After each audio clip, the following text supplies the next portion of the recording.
హత్యలు చేసుకునే పరిస్థితి వచ్చిందని సిపిఐ జిల్లా కార్యదర్శి నాగరాజు విమర్శించారు. సోమవారం చిత్తూరు జిల్లా కలెక్టర్ కార్యాలయం ఎదుట బాధిత రైతులతో కలిసి నిరసన కార్యక్రమాన్ని చేపట్టారు.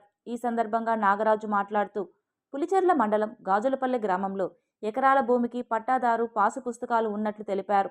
అయితే ఎర్రయ్య తదనంతరం తన మనవడు శ్రీనివాసులకు ఆస్తి హక్కు వచ్చిందని, అప్పటి నుండి తన ఆధీనంలో ఉంటూ సాగు చేసుకుంటున్నారని తెలిపారు. ఇటీవల రెవెన్యూ శాఖ అధికారులు ఆ భూమిని రికార్డులను తొలగించడంతో తన భూమిని తనకి ఇప్పించాలని మండల జిల్లా స్థాయి అధికారులను పలుమార్లు కలిసి విన్నవించిన ఫలితం లేదన్నారు.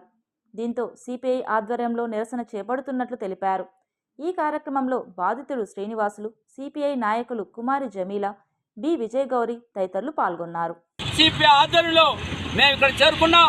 జిల్లా కలెక్టర్ గౌరవమైనటువంటి జిల్లా కలెక్టర్ గారు వెంటనే స్పందించి అప్పటికప్పుడే తహసీల్దార్తో ఫోన్లో మాట్లాడితే తహసీల్దారు చెప్పింది వెంటనే పరిశీలన చేస్తాం. నేను కూడా దీన్ని ఫీల్డ్కి పోయాను, నేను వాళ్ళకి న్యాయం చేస్తానని కూడా చెప్పడం జరిగింది. కలెక్టర్ గారు కూడా హామీ ఇవ్వడంతో మేము కూడా ఈ నిరసన కార్యక్రమం వాయిదా వేసుకుంటాం.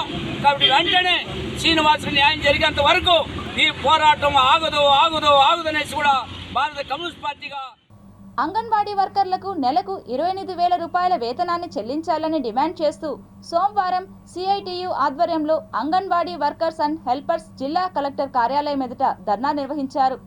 పిఏడిఎల్ లేవు, మాకు జీతాలు లేవు, అదేవిధంగా ప్రొవిజన్ బిల్లులు లేవు, అదేవిధంగా కూరగాయల బిల్లులు సకాలంలో లేవు, ఉండే ధరలకు అనుగుణంగా కూరగాయ బిల్లులు కూడా రావడం లేదు.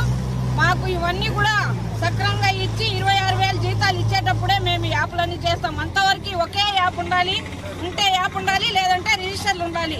అందువల్ల మేము ఈరోజు ఇక్కడ ధర్నా చేస్తా ఉన్నాము. రాజకీయ వేధింపులు కూడా తగ్గించాలి. రాజకీయ నాయకులు సెంటర్లకు పోయి విజిట్ చేస్తా ఉన్నారు.